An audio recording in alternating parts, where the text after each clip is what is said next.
전주향교하고 고부향교는 딱 다른 점이 있어요.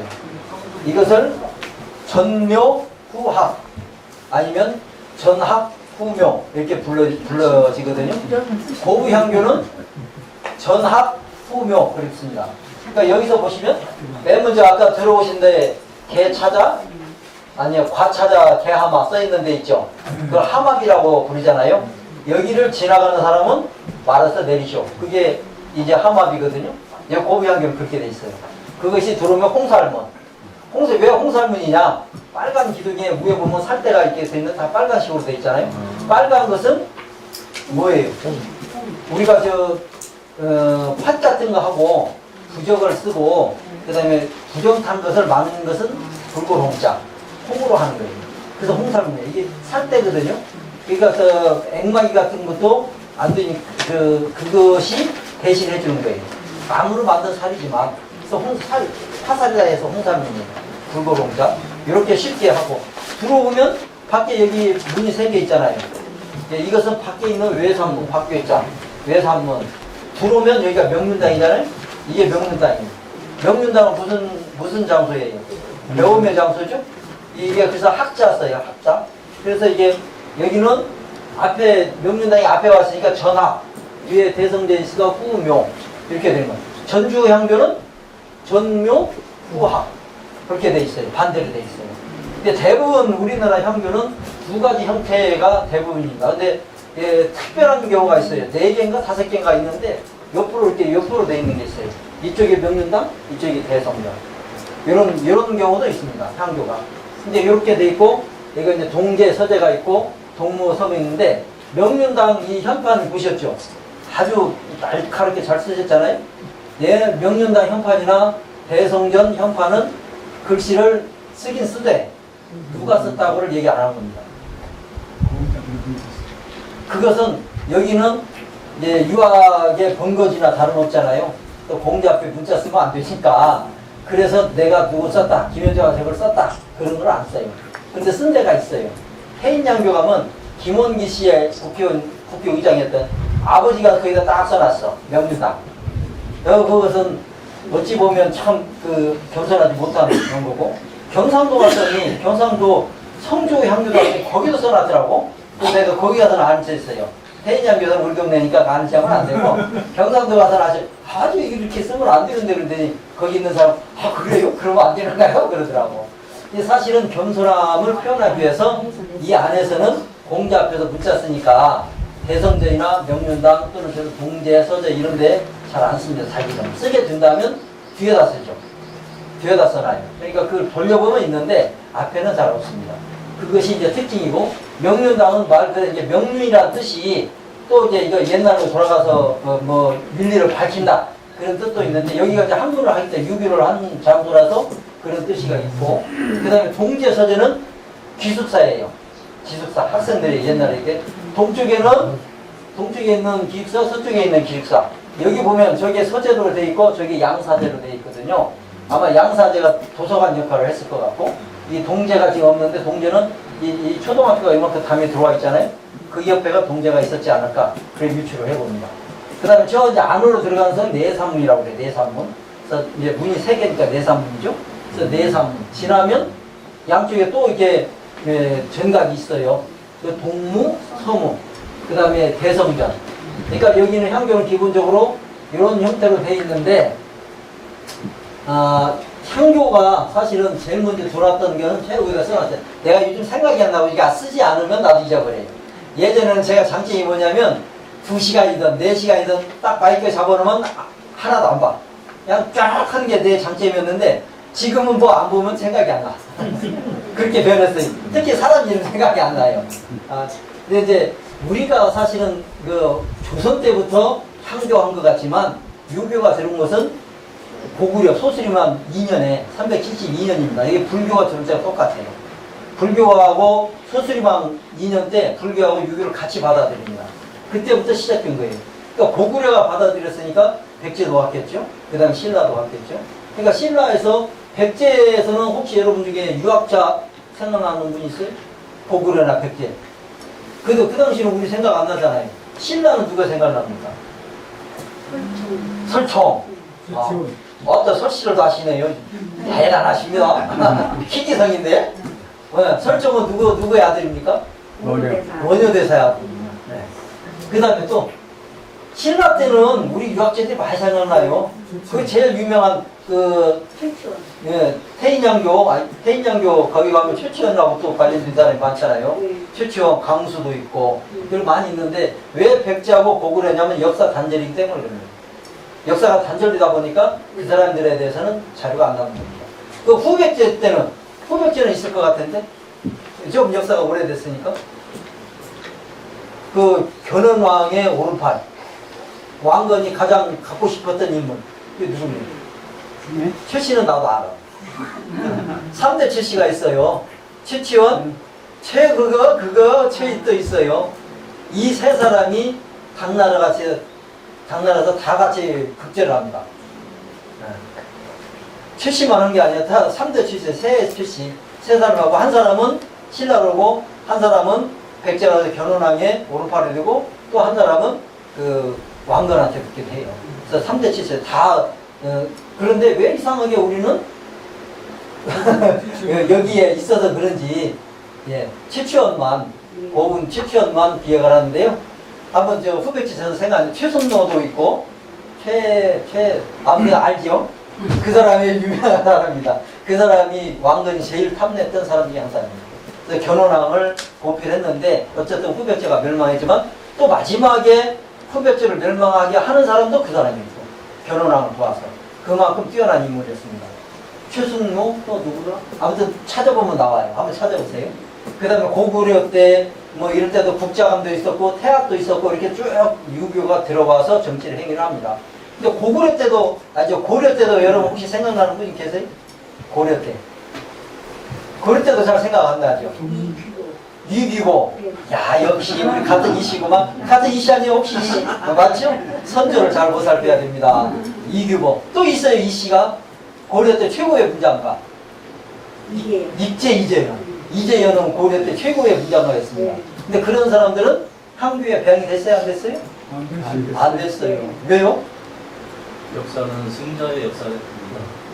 이 역사는 승자의 역사 옳습니다. 물론 역사 기록은 승자에 의해서 쓰이기는 하는데 향교는 약간 성격이 달라요.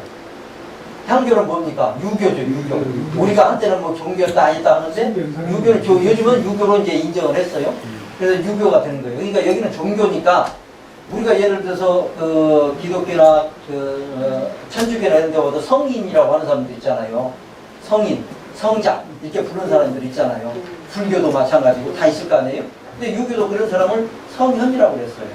근데 그런 사람을 이재현 선생님 같은 경우는 문장가잖아요. 최고의 문장가.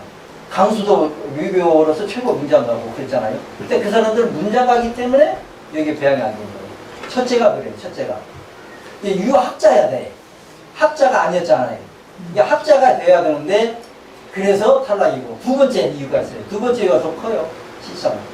두 번째는 향교보다 더 세요. 조선시대 센 데가 어디입니까?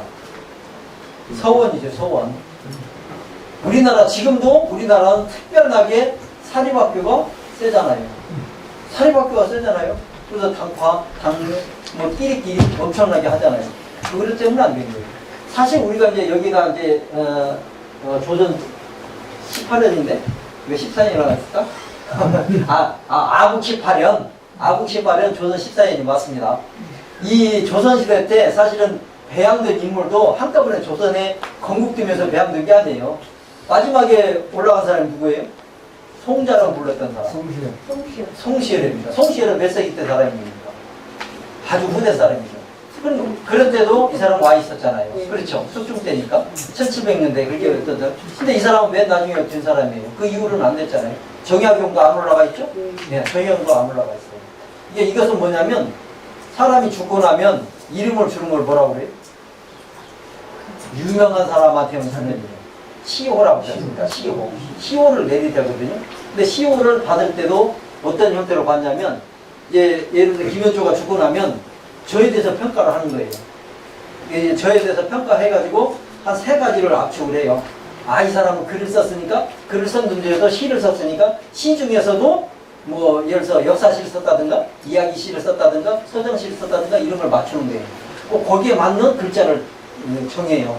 그 3가지를 임금한테 줘요. 또 임금님 그 중에서 그래 김현조는 이게 좀 알 것 같은데 그래서 글자를 딱 정해주는 거예요. 그것이 시호가 되는 거예요. 그 반대로 임금님도 시호를 받아야죠. 임금이 죽고 나면. 임금님도 마찬가지예요. 임금님도 살아생전에 했던 역할을 가지고 시호를 해요. 그 시호법이라고 합니다. 시호법이 있는데 이제 그럼 향교가 생기자마자 이런 얘기 배양 인물이 있었을까요? 우리나라 향교는 사실은 고려시대부터 이어져요. 조선 때 물론 272개인가? 그게 일순간에 지어지긴 해요. 향교가. 고려 개국과 함께. 그러나 그 전에 고려시대 때부터 이어져 온 향교가 많아요. 그러니까 조선과 합해서 향교가 오면서 향교는 사실은 정치수단, 첫째가 정치수단, 두 번째가 다스림의 수단, 세 번째가 학문 장려입니다. 그러면은 과거에 우리가 급제하고 유명한 인물들 있죠. 그 유명한 인물들은 향교 출신이 많을까요? 서원 출신이 많을까요? 서울 출신. 서원 출신이 많아요? 확실합니까? 확실한 건 근데 유명한 사람은 다 향교보다는 서원을 이름 씁니다. 아, 내가 연세대학교 나왔어. 내가 서울대학교 나왔어. 이렇듯이. 그 전은 잘, 아니면 또 고등학교 쓰든가. 내가 경복고 출신이야. 내가 전주고 출신이야. 이렇게 하듯이. 그렇게 씁니다. 향교 출신 잘 안 썼어요. 그러니까 사실 따져보면 결국 그 사람들도 향교를 지났을 텐데 이 서원을 통해서 하는 것이 하나의 파벌이 되는 거예요. 파벌. 그래서 그 동인이, 서인이, 남인, 북인 뭐 이런 걸 따지잖아요. 그렇게 역할이 되는 거예요. 학파가 되는 거예요. 그것이 조선을 왔던 겁니다. 그 사람들이 사실은 이런 그 향교의 배양 인물들을 추대했어요. 그러니까 내가 가문이 셌으면, 내 가문이 셌다든가 우리 이 파벌이 셌으면 그 사람들이 배양이 되는 거예요. 그런 것이 없으면 안 돼요. 왜 여기에 보면 기정진이랄지, 그 다음에 또 누구지? 안선. 이양 선생이랄지, 우리 호남에 있던 분들이 왜 없잖아, 한 분들. 약해서 그런 거예요. 기대승, 고분 기대승이랄지, 이런 분들이 없어요, 배양님. 기대승 같은 경우는 그 퇴계선장하고 같이 편지로 학문을 논하고 도하고 이래 했잖아요. 그런데도 불구하고 기대승은 없잖아요. 그 다음에 그 후대에 순창에 있었던 기정진도 없고, 우리 여기 그 남고선에 있었던 이양 선생도 없고, 왜 그런 분들은 없을까요? 집안이 약하기 때문에. 집안이라는 것은 문중이 약하기 때문에. 또는 문중이라면 그 학맥이 약하기 때문에. 그래서 없는 겁니다. 근데 대부분 향교에 계신 분들은 다 경상도 사람들이 많이 계세요. 왜요? 세니까. 일단 센 거냐. 그러니까 서원 중심으로 많이 하는 거예요. 다시 또 바꿔서요. 예, 그래서 고려시대, 신라부터 가야 되네. 신라시대 때는 두 분을 모셔요. 예, 향교에. 예, 한 분은 누구냐면 최치원 있죠. 그 다음에 또 한 분은 설총. 두 분을 모셔요. 그래서 두 분. 고려시대 때도 두 분입니다. 고려시대 때 누군? 예, 공자님을 맨 먼저 가져오신 분이 안양선생이에요. 안양선생하고 마지막에 정몽주. 그리고 향교라 하는 것은 기본적으로 어떤 역할을 하는 겁니까? 지금 계속 명륜당 하다가 여기 진도를 못 나가고 있어요. 명륜당 하다가 향교는 오히려 학문보다도 오히려 공자님뿐만 아니라 오현을 숭배하는 거. 그게 종교가 돼야 되잖아요.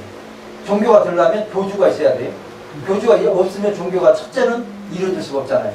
그래서 여기다 제가 써놨어요. 공부 오연이라고 공자는 빼내서 공자는 내가 아니까. 자, 안자, 지자, 자사, 증자, 맹자 이렇게 해서 5분을 공부 3연 오연이라고 하는데 저희 잘 생각이 안 나. 특히 자사가 생각이 안 나요. 그래서 아까 써놨어요.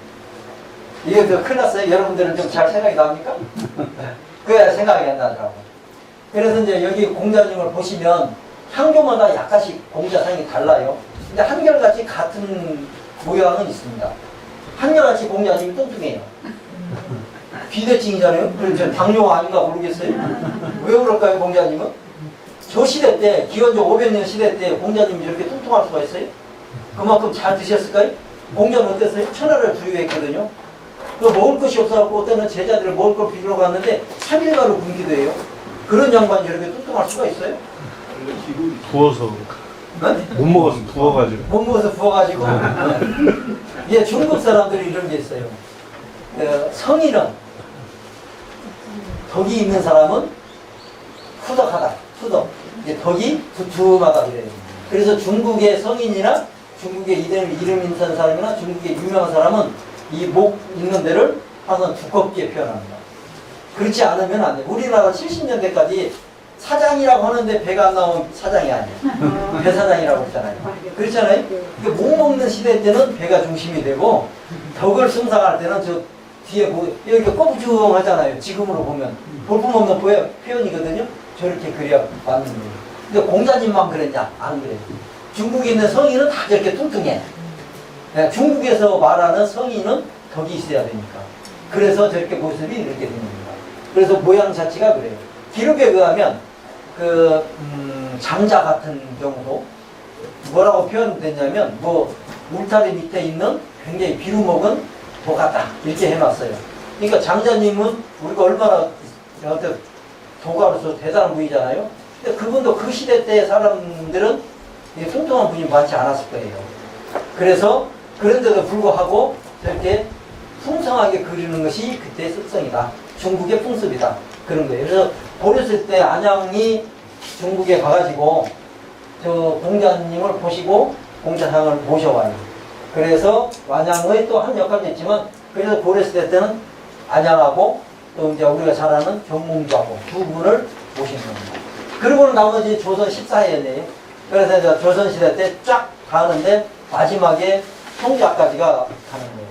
그러니까 단계적으로 가는 거예요. 단계적으로.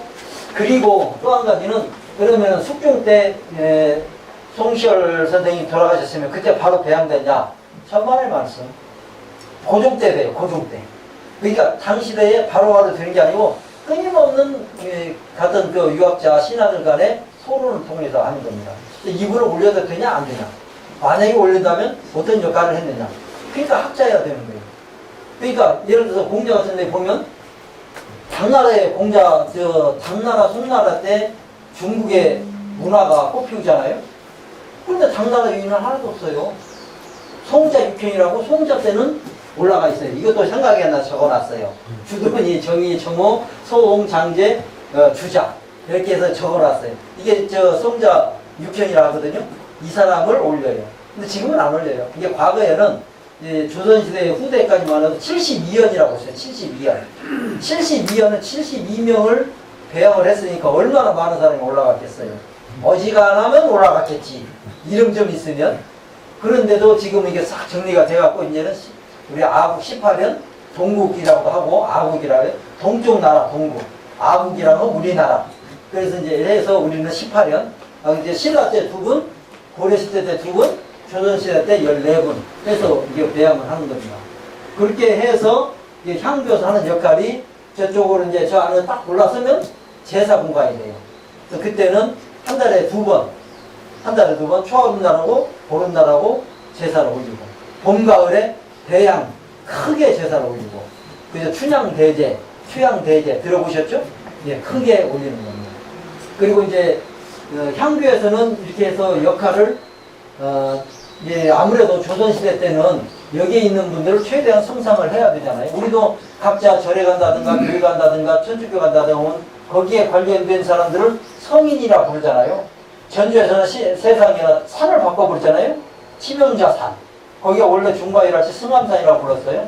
근데 칠명자산을 바꿔놓고 거기 산을 바꿔놓고 지금 거기 순상하고 있잖아요. 그런 거. 그게 이제 종교 힘이 세니까 그 관광지를 하려고. 그러니까 전주에 오셨으니까 한 말씀은 드리면 제가 어디 계시면 그걸 하도 해서 전주를 해야 되는데 전주 그게 빠졌어요. 왜 전주에 고유 이름인 중과이나 승암산을 안 썼냐. 그래서 교수님들한테 물어봤다니까 역사학과. 그랬더니 나 아니요 난 안 그랬어 그러더라고. 그럼 누가 그랬대요? 근데 전주 시에서 그랬대요. 왜? 천주교 사람들이 거기 관광으로 많이 오니까 거기를 순교지잖아요. 그 사람들 봤을 때는 순교지만 지금 사실 조선시대 때 보면 그게 순교입니까? 역사적으로 보면? 그러니까 우리는 역사를 좀 제대로 볼 필요가 있어요. 역사를 볼 것이냐? 역사를 각색해서 볼 것이냐. 지금은 그 사람들한테는 거기가 순교지지만 그 당시에 그분들은 죄인으로 돌아가셨어요. 네? 역적으로 돌아가셨나요? 왜 우리가 지금 여기 아니고 혹시 무민으로 이렇지 그렇지 우리 이 선생님이 잘 아시잖아. 그럼 혹시 무민한 사람 또 있어요? 누가 있어요? 우리 여기 거부하면 생각나는 사람이 있어야 되는데 최재우 그렇지. 네, 최시영. 이거 여기 나오셔야 돼. 저거 자리를 바꿔야 되는데 이 여성분들 계시는데 여기 여러분들 보면 특별한 분들이에요. 아무나 올 수 없는 공간이에요. 어디 여자들 감히 향교로 옵니까? 좋은 세상 만든 줄 아셔야 돼요. 향교는 금녀의 집이에요. 감히 여자들이 와. 이거 아저씨. 네. 그런 공간이었어요. 여기가 한동안. 그런데 지금은 여성 유도회, 청년 유도회, 청소년 유도회 막 갖다 붙여가지고 이제는 완전히 양성화된 거죠. 여기 화장실 있죠. 화장실이 지금 여성 화장실이 있었겠어요? 없었어요.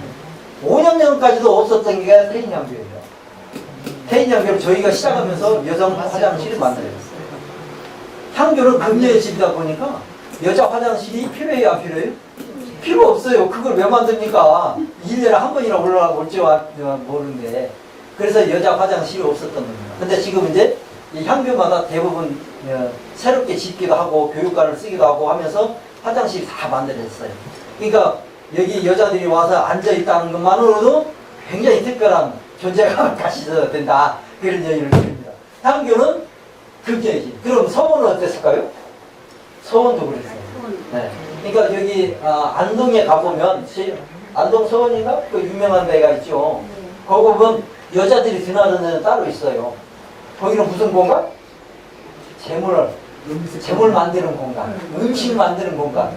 그러면 이렇게 오지 못하게 해놓고도 또 음식은 여자들한테 만들라고 그래. 네? 그랬던 시절이 있었어요. 옛날에. 지금 말고. 지금은 남자들도 뭐 요리 잘하고 요리사들도 있고 그러잖아요. 예, 그렇게 해서 죄 지낼 때는 반드시 여자 없이는 안 되잖아요. 기부 음식을 해야 되니까. 그랬는데도 불구하고 그 여자들은 안 가르쳤잖아요. 이름도 안 지어주고. 그래서 정말로 여자 허난설원도 있네. 허난설원. 그 이름이에요? 허난설원이? 왜요? 초이가 이름이고 난설원은 이름이 아니에요. 그렇죠? 그럼 이옥봉은 이름이네. 이옥봉. 여르시엔. 이옥봉은 그런 사람. 그런데 이옥봉도 조선 후기로 들어온 사람이에요. 중기까지 없었죠. 그러니까 보통은 여성 문제를 다룰 때도 심사인단을 기준으로 두고 제사도 그렇게 해요. 심사인단까지는 고려시대 때 문화가 이어졌어요. 그래서 여자도 혜택을 받았어요. 심사인단은 부자였어요. 율곡 어머니 남편보다 부자였어요. 심사인단 재산을 물려받았으니까. 근데 그 이후로는 여자한테 재산이나 제사를 줍니까? 남자들이요? 제사를 받을 때는 뭘로 받았냐면 제사를 기준으로 해서 받았어요. 큰아들이 제사 진다 하니까 큰아들한테 몰빵을 준 거예요. 둘째부터 안 주잖아요. 그랬어요. 근데 고려시대 때는 어쨌어요? 돌아가면서 지냈거든. 그래서 딸한테도 재산을 물려줬거든요. 그래서 조선 전기까지는 그 문화가 이어져서 조선 전기 여자들한테도 재산이 갔었습니다. 근데 심사인당 이후로는 그게 있어요, 없어요? 없어요. 끊어졌습니다. 그게 이제 소위 성리학이 자리 잡으면서 남자 중심으로 바꾸면서 사대부 중심으로 하면서 이렇게 바뀌는 거예요. 그리고 절대 세종대왕이 한글을 해도 반대한 이유가 종할생 같은 분이 많이 반대하고 했었지만 여러 가지 설은 있어요. 그러나 조선이 거의 끝날 때까지 아마 편지를 쓴다든가 상소를 한다든가 이것이 임진왜란 빼고는 다 한자로 냈어요. 한글로 안 했어요. 왜? 한글로 하면 여자들도 하게? 한글로 하면 좀 낮은 사람들도 하게? 그럼 귀찮잖아요. 그럼 나는 내 기득권을 지킬 수 없잖아요. 뭐 이거 나만 써야 되는데 대필도 야 너 문제 있어? 내가 써줄게. 이래야 되거든. 그래 내가 우러러보거든. 그 기득권을 지키기 위해서 그런 거예요. 그런데 딱 한 가지 임진왜란 때는 의병들이 모집을 해야 되거든. 의병들 모집할 때 한자로 멋지게 우리 선 선생님이 한문을 잘 알거든요. 한문을 쫙 써놨어. 그러면 나 같은 한문 모르는 사람이 저 무슨 말인지 알아야 의병을 갈 거 아니에요. 줄창이라 들고. 그래서 뭘로 했어요? 그때만 한글로 했어요. 그때는 한글로 써놨어요. 네. 한글로 써가지고 의병 모집을 했어요. 그 이유는 그 다음에 그 지나고 나서는 또 한자를 써. 또 한자만. 근데 송강 시조주에 보면 송강은 참 대단한 게 정치적으로는 어떨지 몰라도 이게 우리 국문학적으로는 대단한 공연이잖아요. 마치 서정주처럼. 근데 그분은 한글로도 시를 졌어요. 시조를 졌어요. 그래서 대단한 겁니다. 한문만이 아니고. 그러니까 우리가 여러 가지로 이제 살펴봐야 되는데 이거 공과가 없는 분이 없어요. 공과가 모든 것을 다 잘했다? 그럼 성인이겠지. 그럼 향교처럼 뒷자리 한 자리에 앉아 있겠죠. 근데 그러지 못하니까 일반인이고, 그러지 못하니까 우리가 또 다니는 거고, 그렇잖아요?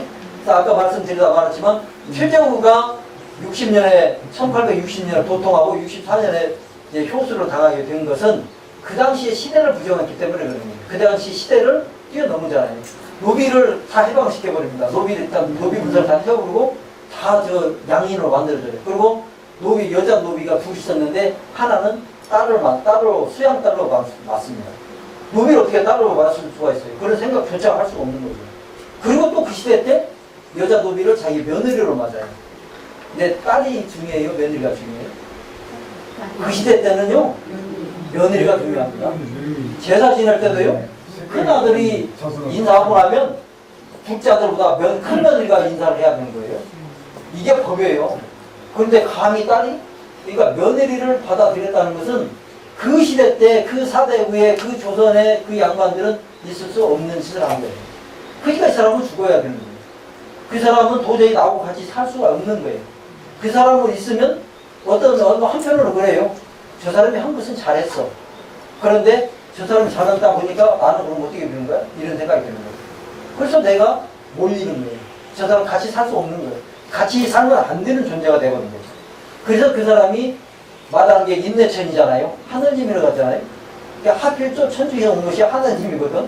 그러니까 같이 몰려가고 사실은 하늘을 써가지고 같이 몰려 돌아가시는 거예요. 그래서 효수를 당합니다. 그리고 더군다나 옛날에는 조선시대 때는요, 양반들한테는 칼 대면 안 돼요. 칼 대면 안 되고 목 잘라서 안 죽입니다. 반드시 목 매달아 죽이지. 어찌 감히 신체 발부는 수지 보무라. 그래 뭐죠? 효지 종야라. 아프지 않는 것이 효의 근본이다. 그렇게 말하는 것이 있어요. 그러니까 아프지 않아도 이게 상처만 나도 안 되는데 어떻게 목을 떨어뜨려요. 그러면 안 되는 거거든요. 그것이 최저우였어요. 또 두 번째는 도광김씨 선조 김계남, 그 사람도 무서워갖고 전주에서 목을 내버려요. 서울로 압송을 해야 되거든. 근데 무서우니까 그 사람 그 김계남 장군이 무서우니까 그냥 잘라버린 거예요. 예, 그렇게 우리가 이제 역사적으로 볼 때는 그러니까 조선의 법이 있는데도 불구하고 법을 어기면서 자행했던지 그런 거고요. 그러니까 우리 전주에서 천주교 분들도 계시고 하는데 그분들이 왜 그 시대 때 죄인이 됐냐? 이것은 그 시대를 부정했기 때문에 그런 거예요. 시대를 부정하면 혁명가이고 사상가가 되죠. 그러나 반대로 역적으로 몰리기도 합니다. 그러니까 조국이라는 사람이 사실은 우리 이제 몰렸지만 조국은 집안이 엄청 좋잖아요. 집안이 좋은데 이 사람이 양심 선언하는 거나 마찬가지예요. 지가 무슨 검찰 개혁을 한다는 둥, 서민을 위해서 뭘 정책을 개발한다는 둥, 그러니까 이 사람도 몰린 거예요. 그래서 있는 사람한테 몰린 겁니다. 그래서 조국은 지금 어디가 있어요? 감옥 들어가 있잖아요. 그 탈탈 털린 거잖아요. 집안 전체가. 거의 필조급으로 털린 게 조국이에요. 만약에 조선시대였다면 조국만 잡은 게 아니라 처갓집도 잡았겠고 외갓집도 잡았겠죠?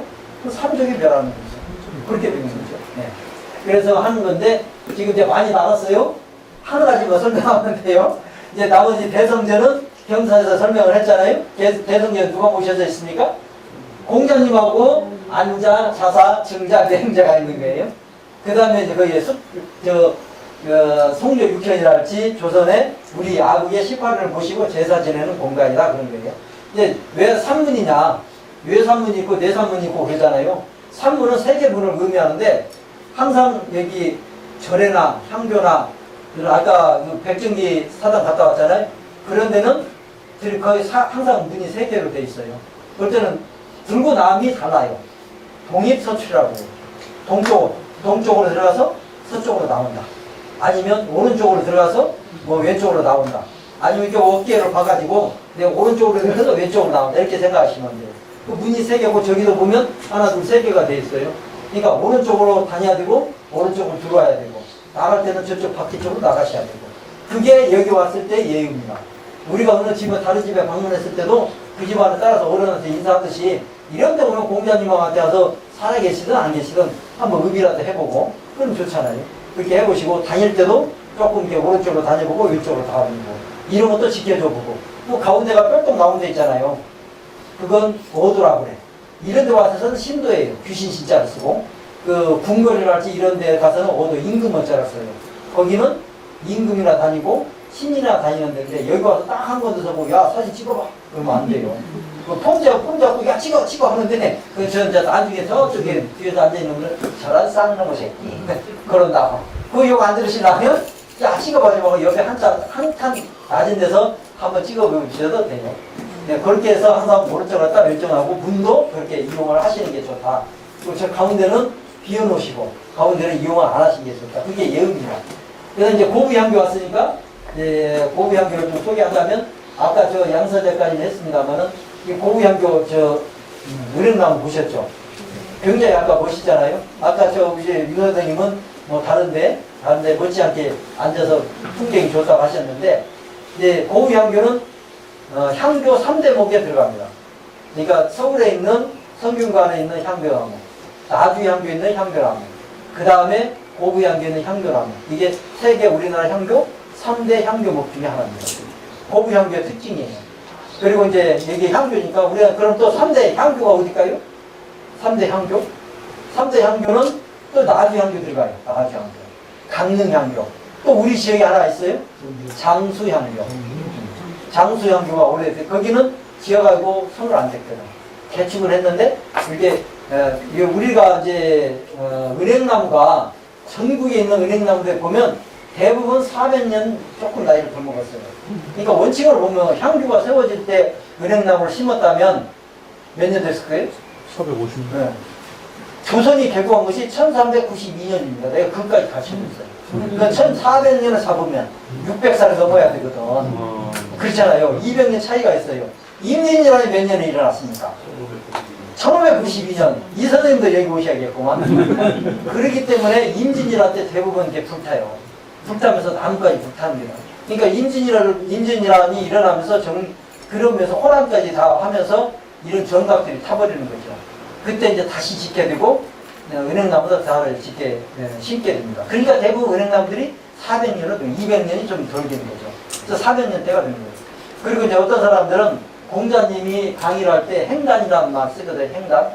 이게 공자님 강의실이 행단이에요. 나무 아래. 이 행자를 어떤 사람은 살구나무라고 해요. 살구나무 행. 근데 또 일반적으로는 은행나무 행자를 씁니다. 그러니까 살구나무, 그렇게 말하는 사람은 살구나무 얘기하는 사람이 이렇게 공자님 정도 되면 봄날에 환하게 핀 살구나무 아래서 제자를 앉혀놓고 가르쳤다. 이렇게 말을 하거든요. 근데 조선이나 이런 데 기록에 보면 대부분 은행나무를 써요. 은행나무 아래서 가르쳤다고 해요. 그러니까 향교마다 은행나무가 있고, 서원 같은 데도 은행나무가 있고, 그렇습니다. 그리고 정선이 그린 그림에도 행단으로 은행나무 행자를 써요. 행단이라고 나와요. 그러니까 조선시대 때도 그렇고 지금도 그렇고 은행나무가 맞지 않을까. 공자님이 첫 강의를 하실 때 그렇게 은행나무라고. 또 향교에는 세 가지 나무가 중요합니다. 은행나무, 그 다음에 향나무, 또 하나가 간지럼나무, 백일홍. 또 뭐라고 그래? 간지름나무는 나무 이름도 많대. 배롱. 배롱나무라고. 저 해안가나 제주도 가면 백골나무라고 해요. 뼈나무라고 해요. 기드가 하얗잖아요. 그러니까 멀리 보면 하얀 나무라서 그 뼈나무라고 하고 백골나무라고 하더라고요. 특히 해안 지역에서 왜 그러냐면 배 타고 나와서 돌아가신 분이 많아요. 그러다 보니까 그래서 배롱나무 그쪽에서는 그렇게 안 좋아한대요. 또 신체를 연상하고 그걸 보인다 해가지고 이제 그런 경우가 있고 또 이제 고부향교의 특징이라는 것은 은행나무가 있다는 거. 그 다음에 저 계단 한번 보십시오. 고부향교 옛날 향교 어른들은 저 높은 산을 등산하듯이 다녔던 것 같아요. 등산하듯이. 그러니까 저 이따가 오실 때 우리가 이제 나가서 한번 갔다 오실 건데 올라갈 때 내려올 때 저렇게 다니지 마시고 여기 옆으로 길 놨어요. 옆으로 편하게 다니세요.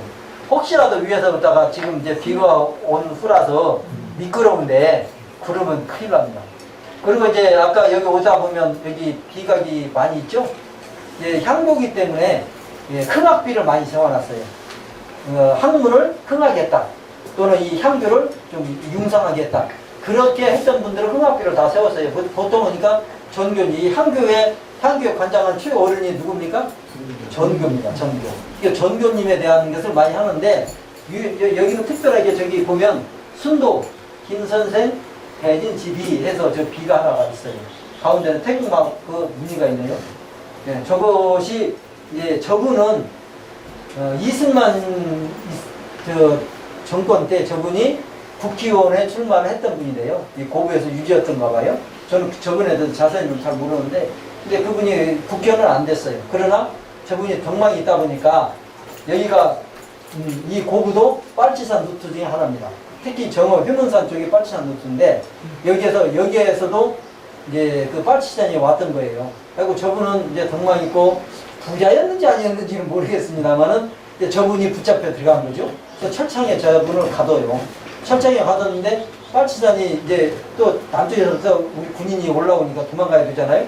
갈 때 제 양반을 죽입니다. 근데 죽이는데 아주 잔인하게 죽여요. 근데 향교 와서는 그렇게 이제 예의를 한 번쯤 지켜주시고 저는 교회 가서도 기도 잘해요. 앉아서 마음으로 기도하면 돼요. 기도도 하시고 천주교 가서는 또 가서 또 신부님한테 예도 잘하고 또 절에 가서는 절에 가서 합장도 잘하고 그쪽을 인정해 주는 것이 우리한테는 지금 평화롭게 사는 일입니다. 성비 향교에서 하는 일은 사실은 제일 중요한 역할이라는 게 뭐냐면 우리는 어떻게 평화롭게 살 것이냐 이게 더 중요한 가치를 갖지 않을까 싶어요. 성리학의 가치도 평화지 평화 위상은 없어요. 그러니까 여러분들이 한번 생각해 보세요. 내란이 일어나면 되겠어요? 안 되겠어요? 절대로 안 됩니다. 전쟁이 일어나면 절대 안 됩니다. 그러니까 우리 사는 동안에 아니면 내 후손까지도 전쟁은 일어나면 안 돼요. 전쟁같이 비참한 게 없어요. 전쟁처럼 비참한 게 없습니다.